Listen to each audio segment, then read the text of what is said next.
In this lesson, we're going to continue discussing paragraph formatting.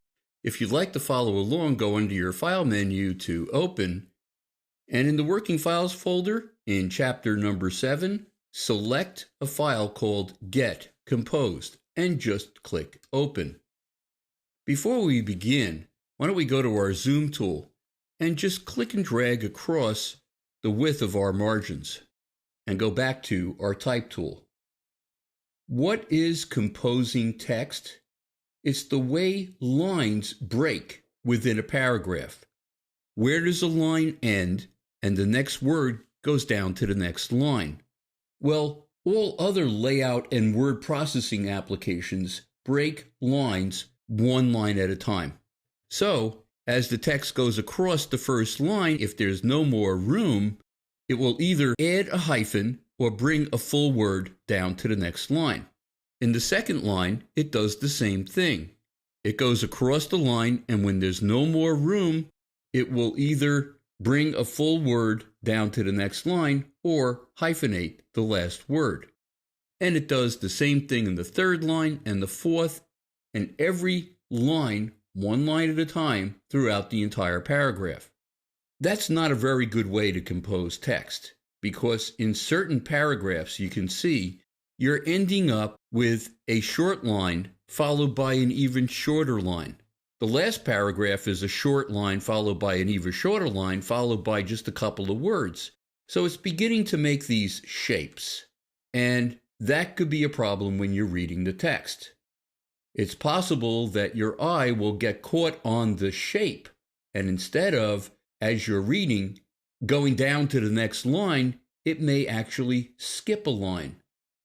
Well, when Indesign came out, they had a whole new way of composing text. Basically, it still is one line at a time.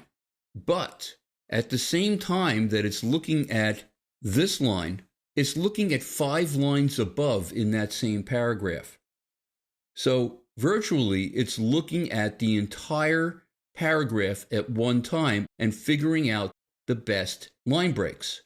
So it looks much better.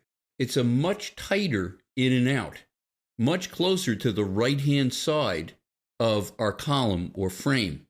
And you don't have the issue that you would have when text is being composed one line at a time, where the application runs out of words towards the end of the paragraph, and you get strange things like this happening.